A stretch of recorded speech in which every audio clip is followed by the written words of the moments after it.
causes fires, is what happens when people don't dispose of batteries properly. Don't put them in your trash can. It's really easy to throw them in there, but there is a proper way to do it. Make a quick trip out to Transjordan landfill. You can go in there, tell them you have some batteries. They'll send you to the area that they have. You just drive up, drop off the batteries, and leave. They will take care of them, and there's no charge for that. There's no fee for that. There's a little bit of time involved to have to do that, but it's a whole lot better than causing fires at the landfill, which they happen very, very often.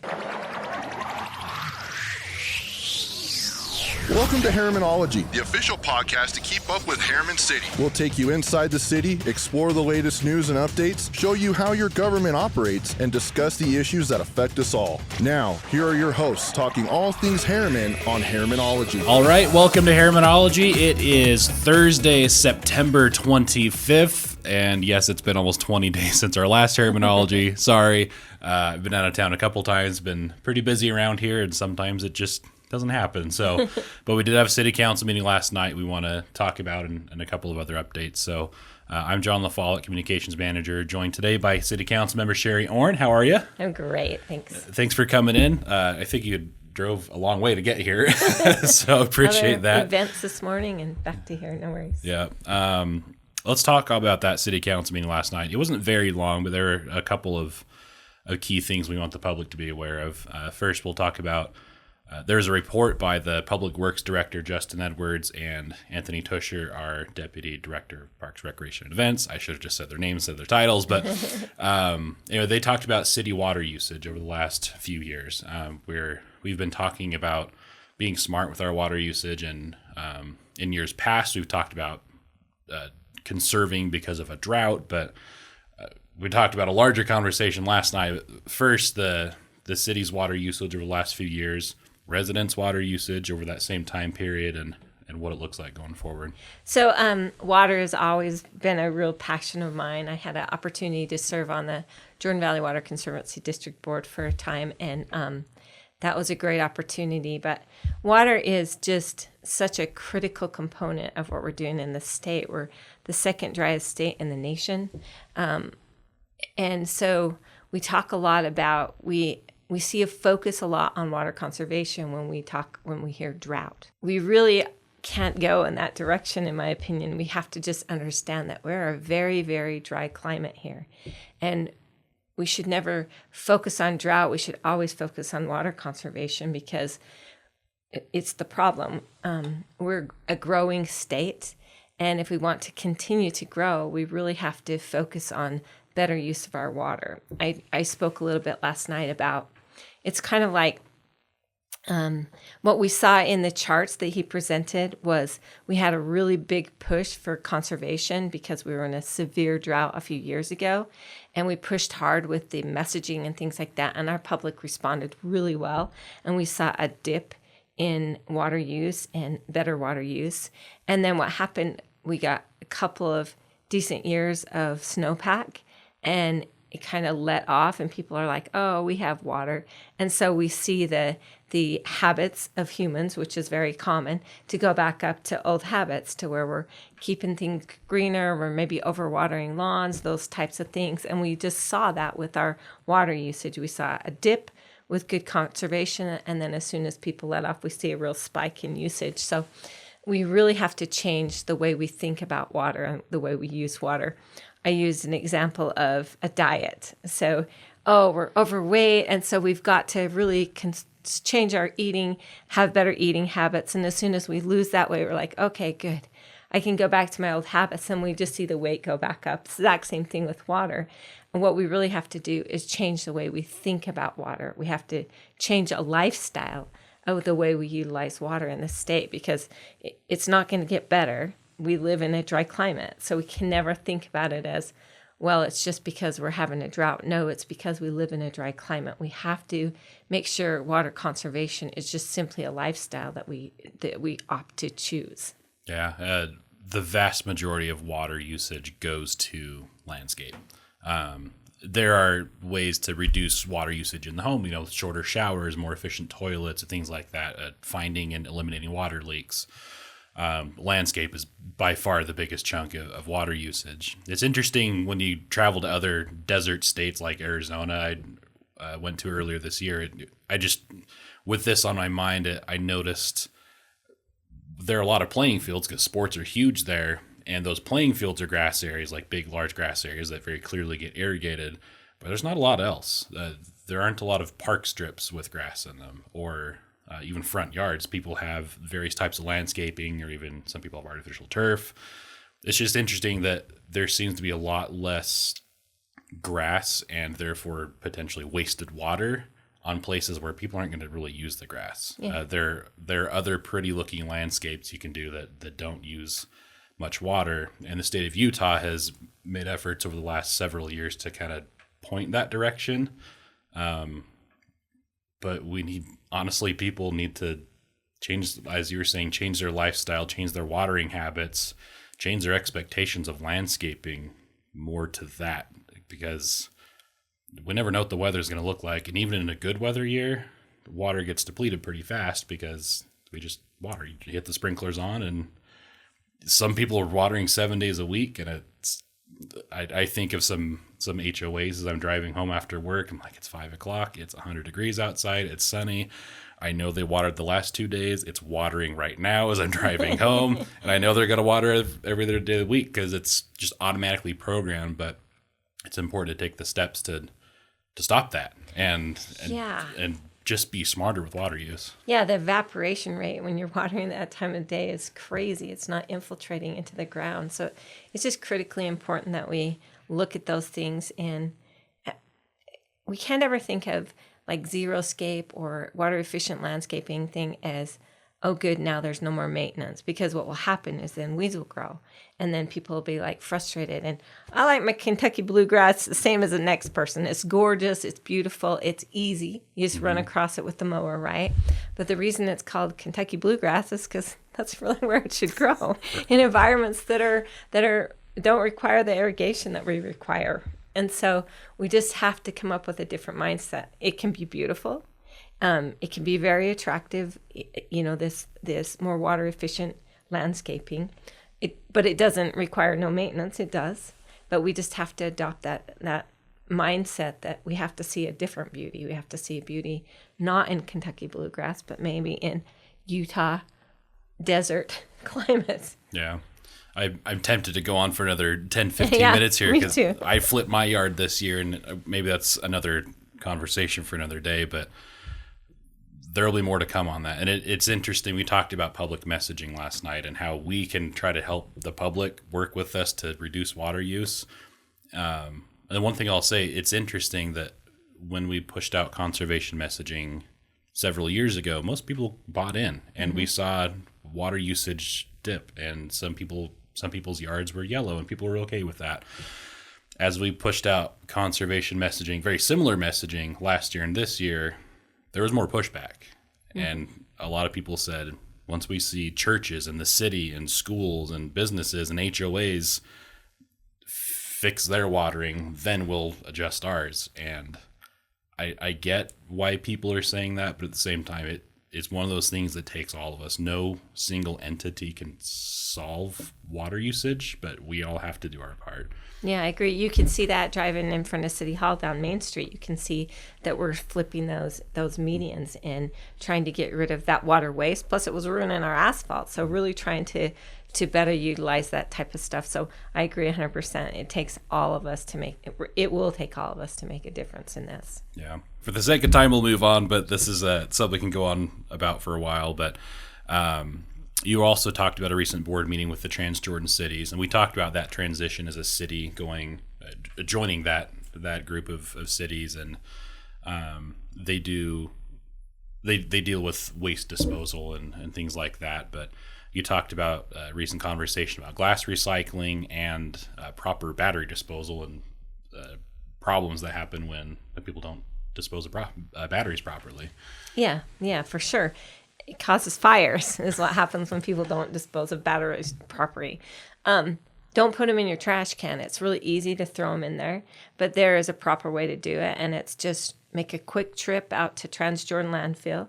You can go in there, tell them you have some batteries. They'll send you to the area that they have. You just drive up, drop off the batteries, and leave, because they will take care of them, and there's no charge for that. There's no fee for that. There's a little bit of time involved with your own schedule to have to do that, but it's a whole lot better than causing fires at the landfill, which they happen very, very often. Especially lithium batteries nowadays, they're very powerful, which is why they're everywhere. But I'll even say personally, my dad does fire inspections for a lot of battery-caused fires, and it is crazy how frequently like an e-bike battery or a computer battery can be not properly stored or properly disposed of, and people lose everything at their house because the battery is unsafe, or it's kept in improper conditions, or a lot of times people just throw it in their garbage can and forget about it and hope it just goes away. But sometimes their house burns down, or sometimes the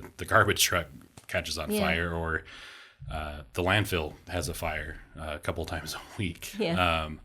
And it's a real thing for people to be aware of, and just take advantage of that opportunity at the landfill. It's very easy. It's especially for us in Herriman.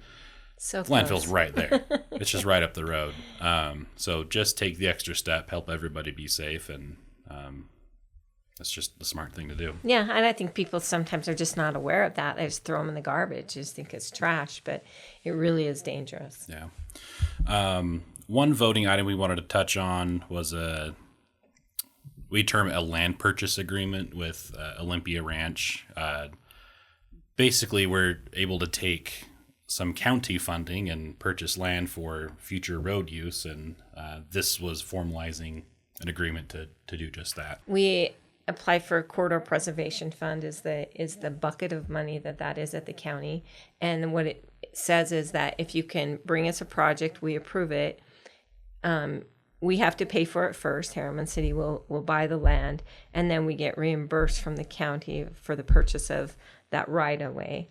The developer in this instant will donate half, and then the city purchases the other half, basically, of the property. So we approved that last night, so that will move forward. And it's always contingent. We're going to agree with this developer to purchase half of it, contingent on it being approved by Salt Lake County Council to give us the reimbursement on that, so that it doesn't come out of our budget per se. It comes out of a different taxing entity's budget. Right. And as you often say, in the rest of the city council, it's all taxpayer money. Yep. Like, we pay taxes to the county too, but it is nice to be able to pull from those other buckets and get some of that money spent in our city, and something so we can use city funds for other things. Exactly. So this will be, I can't remember if you might have mentioned it, but at 126 South or Herriman Boulevard, just another chunk of that to help extend and expand it down in the future. And then there's another piece of property. I think it's 7300 West. It's a U111 tie-in. Yes, stuff. You're correct. So U111 tie-in, just further out. Right now it's a dirt field, but eventually it'll be more roadway. So again, preservation, right? Mm-hmm. Preservation of those that are already designed and in the plans. I think it was last week. Time is meaningless to me right now. I've been out of town so much. I think it was last week. We got to share some good news from UDOT. I was just sitting down on a Friday, got an email saying, hey, we're going to be opening Bangerter, all directions of travel, at 134th on Monday the 29th. And I reread that a few times, like, that seems too good to be true. And I usually don't email them back because we get so many pieces of information back and forth. Don't want to clog up the inbox, but I emailed them back saying, hey, I'm going to post this on our page just in case you sent this by accident. But no, it's legitimate, and we posted it, and it was kind of funny to see the likes come in on social media. It wasn't quite the same rate as when we got to share that Target was coming to our city, but it was pretty close. You could kind of feel the pent up traffic, people smashing the like button, but that's really good news. The project won't be totally done on Monday the 29th, but all directions of travel will be open, and that's not even in our city, but we realize a ton of our residents use those roadways, and some good news, and our people had something to do with that. Yeah, too. It's fantastic news. It does clog up traffic if you ever try and get out of here when you're going to work or anywhere headed east. It's been a nightmare to just constantly 126 has been crazy. Obviously, I believe that there will still be some construction going on and some, impacted lanes, but leastwise there's lanes. I remember when 126 opened, it took a little while for all the construction to go away, and now that completely reopened. But yeah, years ago, actually, it was a long process, and it's needed. But a lot of times what will happen at the state level, because that's who end up having to pay for it, is that we're competing for projects across the whole entire state. It's not just the Salt Lake County. We're competing for projects everywhere, and they have to look at, weighing that balance and making things fair. But I do believe strongly that money was going to go somewhere else. And because there had been so much effort and so much work by our council, and Councilman Henderson actually at the time was working with the other mayors in our area, and we called it the Southwest Mayors Group. They got together and had meetings very often, and really joined a coalition to really help be a voice for this end of the valley. It wasn't my city, your city, it was our cities. And we worked together really collaboratively to say, here are the needs for our communities, and pushed hard at lobbying the legislature and said, no, you have to understand, here's our growth. We really told the story that said, here's really what's happening in our communities. We're not 1 acre lots that are NIMBYs out here. We're playing ball. We have a lot of density, a lot of growth, and we really have to have some solutions for our infrastructure and traffic. And we don't have the money to pay for something like that. The state has those types of funds. And so it was just a really good collaborative effort working together with our neighboring cities to say, let's fix this problem. And we were awarded those funds years ago. And we're finally seeing the fruition of that, and we can actually have better traffic flow. Yeah, so light at the end of the tunnel. And likewise, we've talked all year long about the sewer project on 118th South. That is wrapping up. There's some last minute cleanup efforts that are going on, but with having 118th heavily restricted, with having that 134th and Bangerter effectively shut down in a lot of ways for that long, it has been a nightmare. And those two roads are opening up again, and it's going to be really, really nice. Yep. We see some traffic flow, and kudos for that project on 118th. It's my understanding they're way ahead of schedule. So yeah, they were expecting to have this last until next year, but according to their initial schedule, 7 months ahead of schedule. That's awesome. Which is great. Yeah. So happy construction news. We don't often get to very happy construction news, but yeah, for sure. Another smaller scale construction project coming up, the Wide Hollow trailhead. This has been on the city's radar for a while, but we finally got to break ground on that 2 weeks ago. Again, time is meaningless to me right now, but at some point between the last podcast and now, but we had the groundbreaking for that. That's been on the city's radar for a while, but finally able to do it now. Yeah, and the reason that we haven't been able to do that, we have a lot of parks and trailheads and things like that on our radar, but they're all dependent on budget. And we just simply don't have all the budget that's required to finish these things the way we'd like to. So we've really tried to scale back and take a different approach, prioritize them, and then even scale back further and say, we can do these in phases. How about if we do this chunk of this project? Let's scale back, because we have to stay within our means. And I think we're doing a great job of really trying to stay within our means and making realistic choices on those types of things and still bring amenities, but we have to do them in increments rather than the grand scale that we'd like to see. Yeah.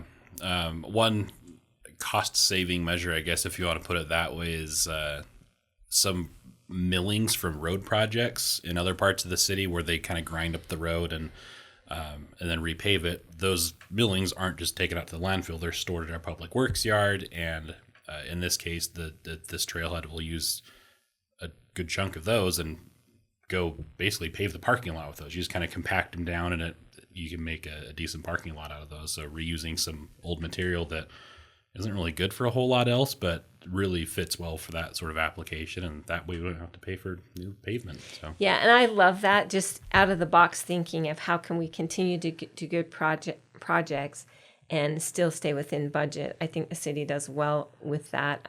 It's the same you have to do with your own home budget, right? You don't just go, oh, well, we'll just do it and we'll borrow money, because then at some point you have to pay it back. Yep. And so I think it's a really responsible way to deal with it and look at it. Yeah, so that's it might be a fall project, but it might go into the spring too. But in either case, that's going to be coming in pretty soon. That'll be a nice opening to the trails over on that side of the city. So finally, we wanted to mention a few events coming up. One will be this Saturday morning, tree time with Trent. An old throwback to Tool Time that nobody seems to get that reference, but oh well. Tree time with Trent Bristol, our arborist, a man so passionate about trees, and he loves to help people understand how to help trees be healthy in Herriman. And this one will be at 9:00 at our new city arboretum, which has kind of been a on-the-side project that he's been working on over the last while. Most people don't even know it exists, which is totally understandable. But so the parking will be at Rosecrest Park, and then we'll have some signs out there you can walk. I think it's a couple 100 feet to where it is. We're not parking on site because it's an area with no parking, and we don't want to clog up the neighborhood. But Saturday morning, 9 a.m. So hopefully you're listening to this in time. If not, we'll catch you at the next one. But that's always a really enjoyable event. Yeah, we've seen a lot of diseased trees this year. I have some on my own property, and I drive around the city, and I'm like, well, everything's looking the same. And it will be interesting to really understand if that's drought caused, if it's fungal caused, what is causing these things in our trees. So It takes forever to get a tree to grow, so it's terrible when it just dies. Right. The Friends of Herriman have their Children and Youth Theater going on right now through this weekend, again through Saturday night. So hopefully listening to the podcast in time. The children are doing Junie B. Jones Jr., and the youth are doing High School Musical Junior. Both are musicals and taking place at the Rosecrest Pavilion, not to be confused with Rosecrest Park or Rosecrest Road, at Butterfield Park, just the giant pavilion at Butterfield Park.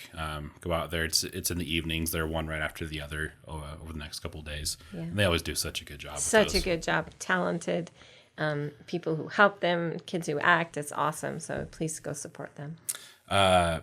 And finally, the Herriman Howl Halloween event is a week from Monday. It's early in the month of October, so if you've not gotten your Halloween costumes, get them now.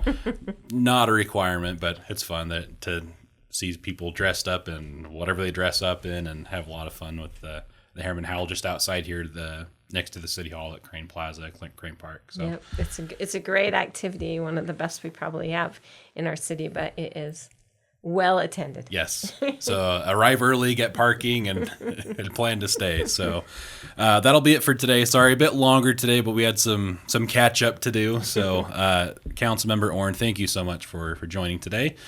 As always, if you have a question, email communications@herriman.gov, and we'll get it answered on our next edition. And thank you for listening and watching. We'll catch you next time.